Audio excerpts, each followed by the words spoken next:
Welcome to the Science of Fiction HFY Galaxy Tales.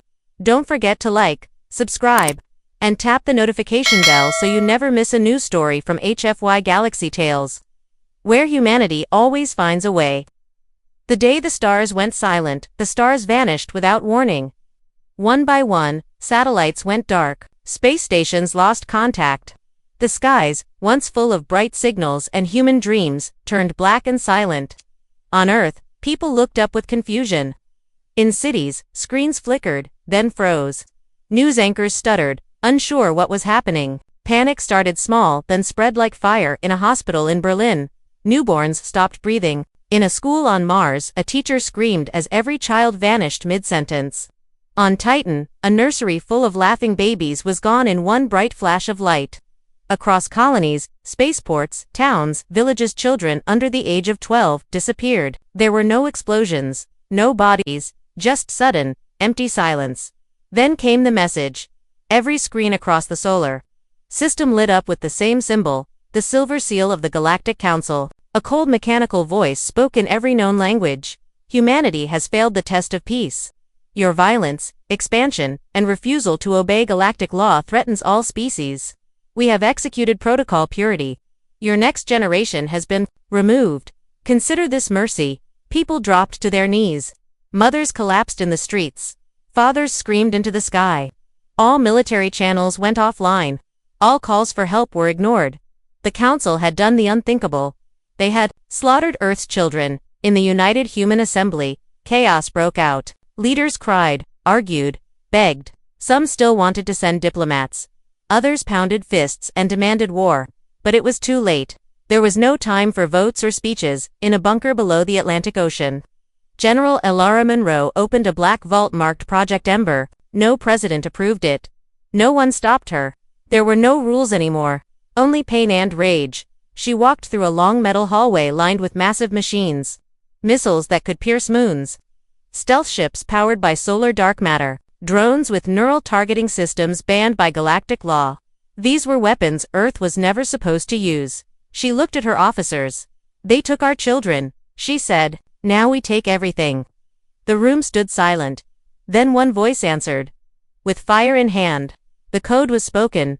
Days later, the Galactic Council held a secret meeting on the planet Saturn.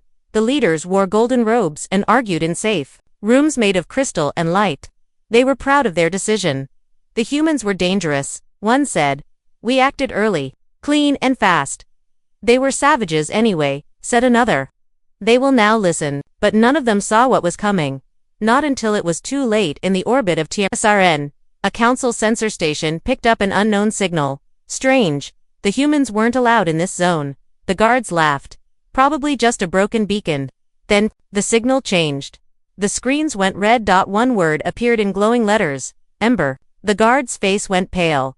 That's not possible. Before he could speak again, a dark object fell from orbit. Not a missile. A ship. Smooth, black, silent, moving faster than light. It sliced through the station like paper. Then it exploded. Across 3 nearby sectors, human ghost fleets emerged. Unseen by scanners. Invisible to radar. They didn't talk. They didn't warn. They just struck. One by one, Galactic Council outposts blinked out. No survivors, no escape. On Earth, the cities remained quiet. No celebration. No cheering. The streets were full of candles and names. Walls were covered with pictures of lost children. Every family had a face to remember. Every soldier had a reason to fight. In the ruins of a school in New Jakarta, a small pair of shoes sat untouched. A soldier knelt beside them, trembling. His daughter had learned to walk in those shoes. Now they were all he had left. He stood up and whispered, for her. Then he boarded a ship in every command center. Across every human fleet, screens displayed one sentence. We do not forgive. We do not forget. We rise. The war had begun, but this was not just a war for land, or power, or justice. This was a fire born from grief.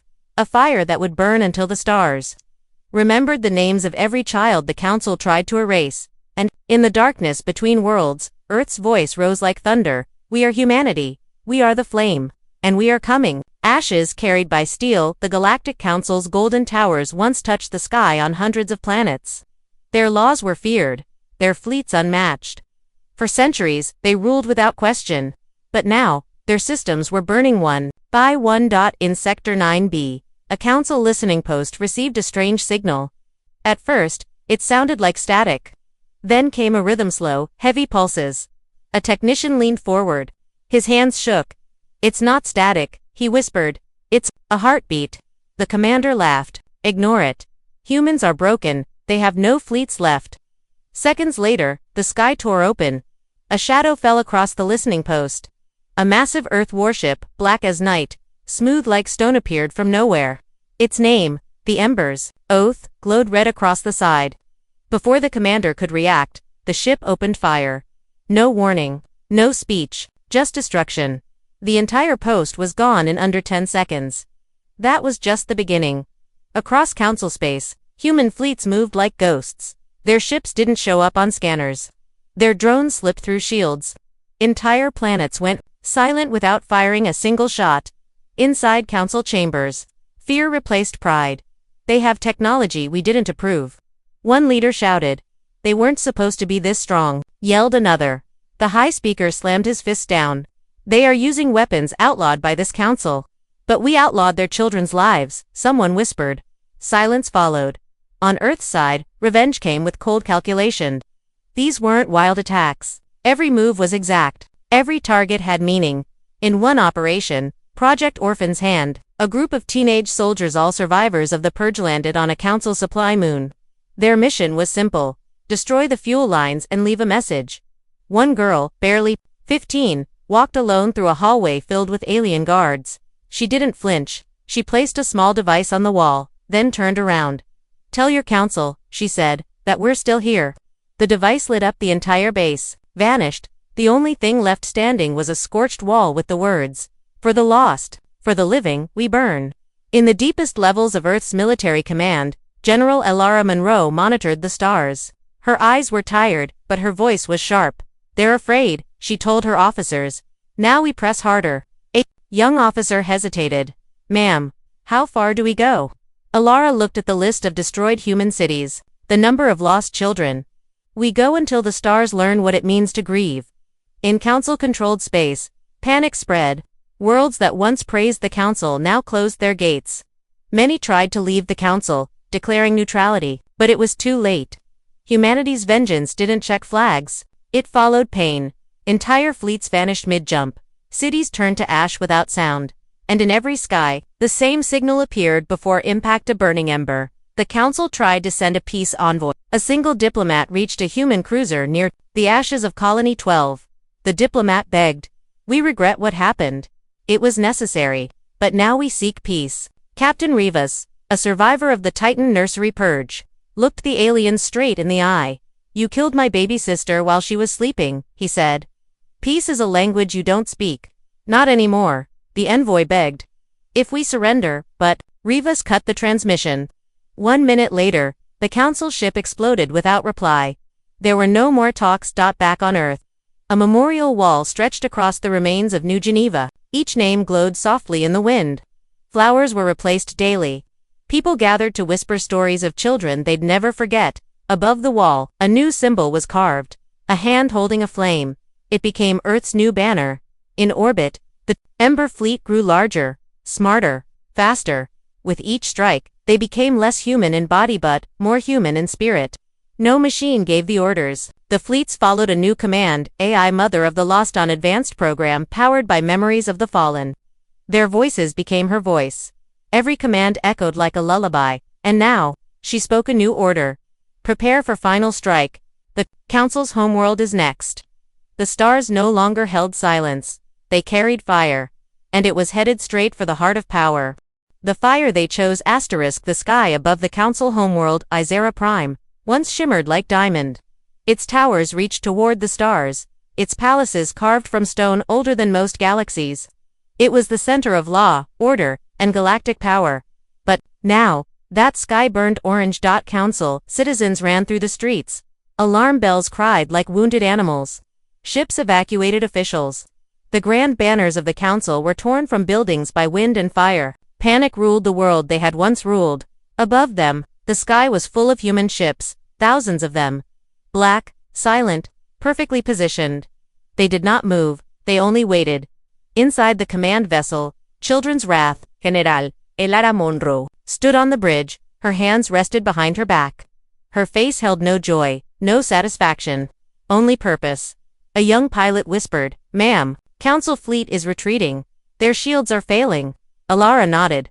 "Hold fire. Let them run. This is not about their soldiers." Another officer turned. "We've received a message from their high speaker. He's asking for surrender." Elara walked toward the screen. "Put him through." The screen lit up, revealing the face of the council leader. His golden robe was stained with sweat. His voice shook. "General Monroe, please, we didn't expect this. We regret our actions. Please end this war." Elara stared at him. "For a long time, you regret consequences, not actions." He shook his head. "We'll pay reparations. Anything, just stop." She stepped closer. "You killed millions of our children. With no warning. No mercy. You called it mercy. Double quotes. Silence. Her voice lowered. "There will be no treaty. No bargain. You chose fire. Now you burn in it." She cut the line, then gave the order. "All ships begin." Fire fell from the sky like rain. Precision missiles struck council towers, shipyards, defense corps. Each strike was measured, targeted, clean but devastating. No children, no civilians, but every piece of power was destroyed. Within minutes, the council's grand palace exploded in a ball of light. Dozens of council worlds watched the live stream across the galaxy. Species who once feared the council now saw them crumble. Inside, the Ember fleet, Mother of the Lost, spoke across all channels. "Let all remember this day. Let none forget the price of blood." On the surface of Zyra Prime, a group of human marines moved through the ruins of a school the council had once used for elite training. It was silent now. Burned. Forgotten. One marine knelt beside a child's drawing left untouched on the wall. It showed stars and two small hands holding each other. The marine didn't speak. He simply placed a new drawing beside it. This one showed a child standing beneath a burning sky, holding a torch. He wrote a single line. "We are the fire you made." Back aboard Children's Wrath, General Monroe stood alone, staring at the stars. A voice came from behind. "You did it." She didn't turn. "No, they did. Every parent who cried. Every child who never got to grow up. I just carried their fire." The officer stepped beside her. "What now?" She thought for a moment. "Now, we rebuild, but differently." In the weeks that followed, the council's systems were dismantled. Not conquered, dismantled. Human teams helped other species set up fair governments. Laws were rewritten. The old council name was erased. A new organization formed. The Stellar Pact of Memory. It had one rule written in every language: harming the innocent will awaken Earth. On Earth, new cities were built beside the memorial sites. Each street, named after a lost child. Every building had a flame that never went out. A massive monument was built in orbit, a ring of light, circling the planet like a guardian halo. Inside the monument, a single voice spoke on loop. "We are not monsters. We are not angels. We are simply human. But when the stars go dark, and children cry, we will answer, with fire in hand."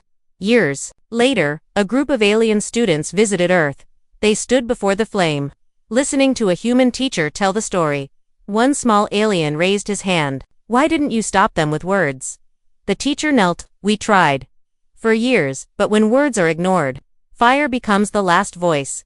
The alien looked afraid. "Will Earth burn us too?" The teacher smiled softly. "Only if you make the same mistake.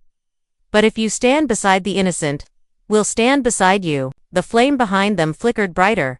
And so, the galaxy changed. Not because humans wanted power, but because they had once loved their children so deeply that their pain became a storm no one could silence. And when the stars looked down, they saw Earth not as weak, but as a hand that held light until it had no choice but to let it burn.